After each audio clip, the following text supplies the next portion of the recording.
share price. It's not a coincidence, Ibrahim, that after money is changing hands, the share price could never go past 34 for the last 8 months. Immediately the money purports to change hands. Then we see the rate getting lifted, and now we are seeing Safaricom now behaving the same way the market has been behaving for the last 8 months. These are not coincidences. And therefore, if the process is flawed, the end is therefore also not justified. It's tied to that on the 17th of this month, the High Court is expected to make a ruling to say whether it was flawed or it was out of order. Should the outcome favor the government of the day or with the transaction? And you say you're going to use all available means, what will be the next course of action? Or will we until then, because remember, whatever is being said on the 17th is at the level of the Court of Appeal.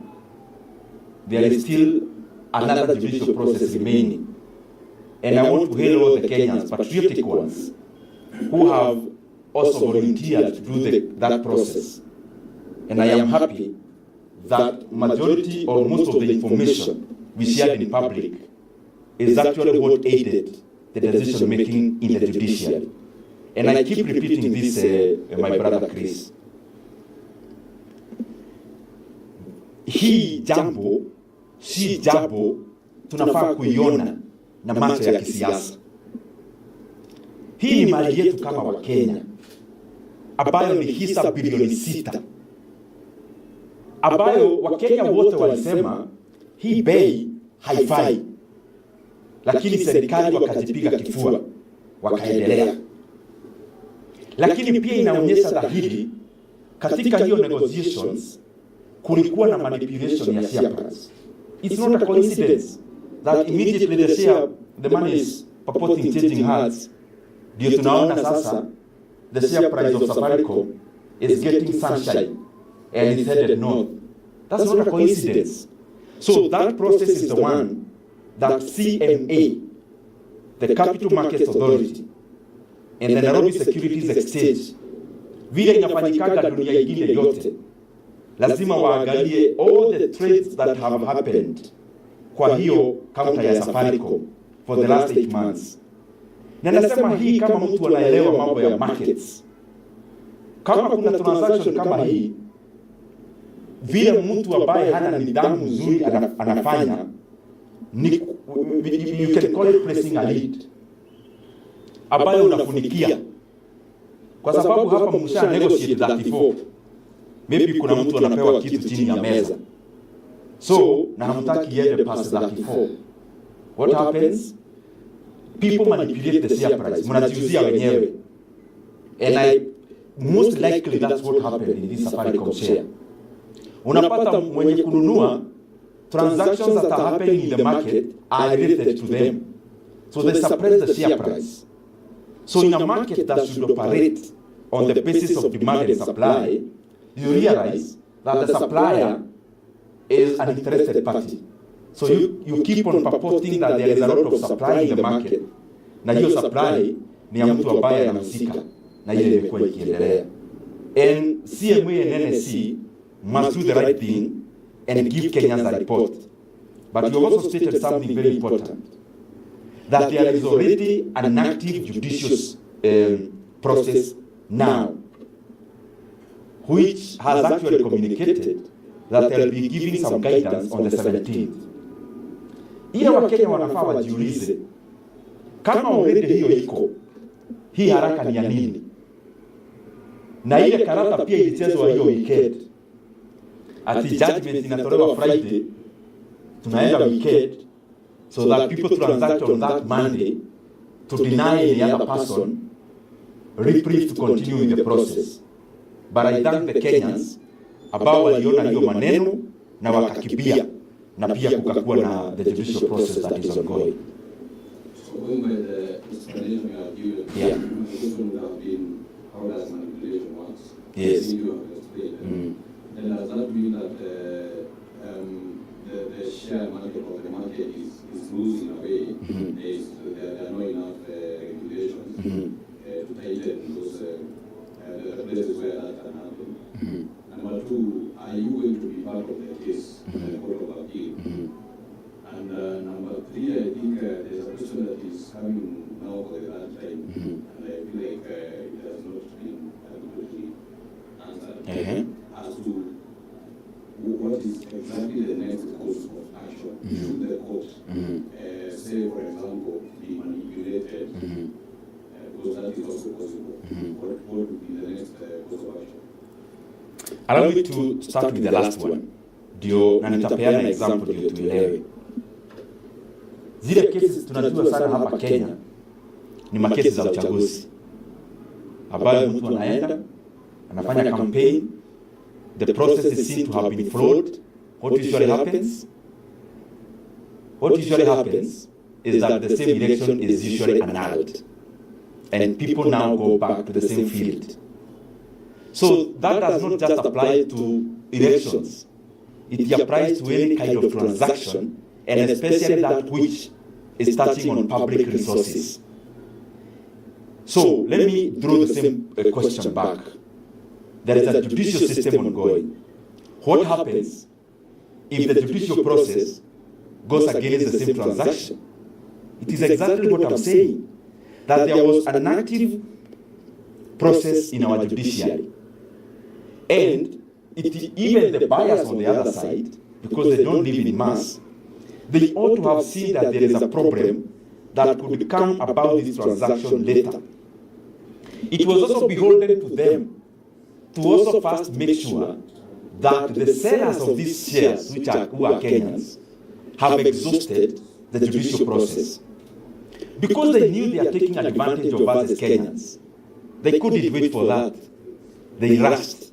So there is an opportunity of annulling this transaction, giving back money to the purported buyers, giving every other participant an opportunity to bid, and then Kenyans get much more value for the same shares. And I also want to give another thing here, because you talked about how shares are manipulated. You suppress it by purporting to have an artificial overwhelming supply, so the share price remains suppressed. But I also want you here to check the financial statements of the investment banks that were involved. When they give their first half results, they must know that we are watching. Because I know these kind of games, how they play, because we are Kenyans and we know the kind of people who are on the side of government, and especially who negotiated. KCB Capital and SBG Securities must know that we'll be checking their financial statements this half and after the end of the year. If there is any payout, outward payout from them, they must explain to Kenyans who they are paying to. Because many times people purport they are the ones who are the transaction intermediaries. We won't want them not to allow themselves to be used as conduits in this transaction to channel proceeds to the same people who are purporting to represent the Kenyan people through the government.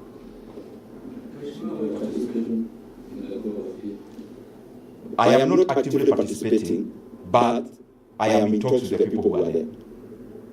You say evidence that you got when needed for this issue.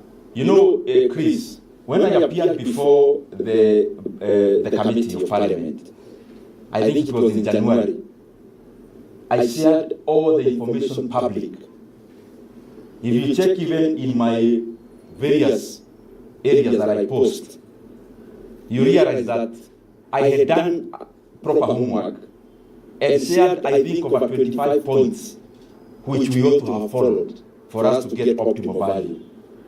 If you go to the judgments that have already happened in the judicial system, you realize that the same information we shared is exactly the same that every other Kenyan relied on, even on the judicial process. The question is linked to the last point you had. The last time you were in that committee, you had said that you are willing to share names of officers who are not treasury officials, who are involved in running that game. Yes. Are you willing to share share their numbers publicly. And then the last one, you had proposed of dividing Safaricom into three. Are you still giving out the same proposal now that this deal is already done? Let me persuade you again, dear Kenyans. This transaction, the reason why the government was rushing to exchange money last week and money to change hearts is for us to resign to the desperation that I'm hearing now. All is not lost yet. If the process is seen to have been flawed, there is no transaction that has happened. So let us not be bundled into a corner of desperation of being told, oh, you know, the money has already been received. That's neither here nor there. Hata kura huhesabiwa, mtu anaapishwa, lakini process ikionekana ilikuwa na kasoro, huwa tunarudia. There is still that process. So let us not give up. The second thing on the individuals, the reason why I decided to step down on that is because there is already a judicial process that is ongoing. So that we do not adulterate that process with anything else that could be not in tandem of Kenya getting the optimal return. Na wacha niseme hii nikimaliza kwa sababu ni kama tunamalizia. Na naongea hii mambo na na repeat mara ya mwisho katika hii press conference. Tumepokea shilingi bilioni kama 204 hapo. Hizo fedha 200 around, let's say approximately 200 billion shillings. If we give this process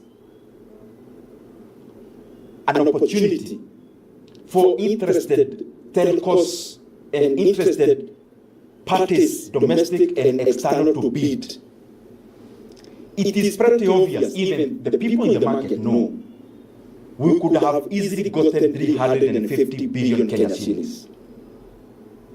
Kama hakuna mtu pengine anapata kitu chini ya meza ambayo pengine ndio bado wako upande yetu kama wa Kenya, being in the government, but also negotiating their own cards. If there is no such an opportunity, how would a country that needs money leave on the table more money for less money? How logical is that? And it is very clear, and as I'm repeating, we have never seen a transaction in Kenya where we have a block sale, then the share price is trading higher than the block sale. Even the ones that are ongoing, NCBA and EABL, they are trading much higher because there is always a premium associated with a block transaction. So in the reverse, money is changing hands. Few days later, it is very clear we are sold. Sijui kama unasika hiyo bwana Mwangi, ya kwamba unaenda kwa market, mwenye tuliuzia Safaricom shares pengine hata ndiye anauzia wa Kenya leo, making profit, and you watch this price. When it adjusts to the correct prices we have been saying, it will be clear that Kenyans were duped. Na nimekuwa nikisema hili na ni vizuri nirudie hapa. The same share was trading around 3 years ago at 44 shillings. Then the government, when Safaricom was a much smaller company, even before it invested in Ethiopia, we now saw last financial year, Safaricom recorded an above 50% increase in profit. Wao walinegotiate na ile Safaricom haiko imetoa vitabu. Na kilia ni kwa sababu wako kwa board, walijua profit zitakuwa mwafaka. Tukaendelea kupeana share zetu kama bure.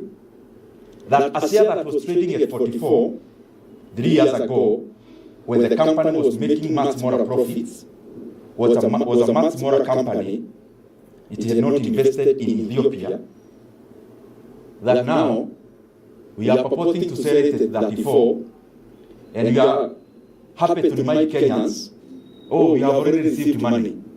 We refuse to accept that narrative. It is not over yet. Safaricom shares would have given Kenyans an extra 150 billion. That's enough money to tarmac so many kilometers of road across our constituencies. For what reason would we leave money on the table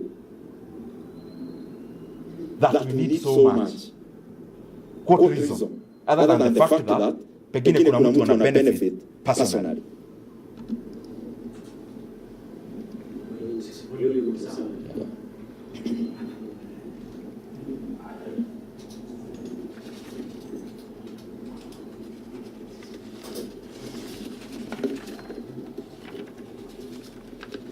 Tutasema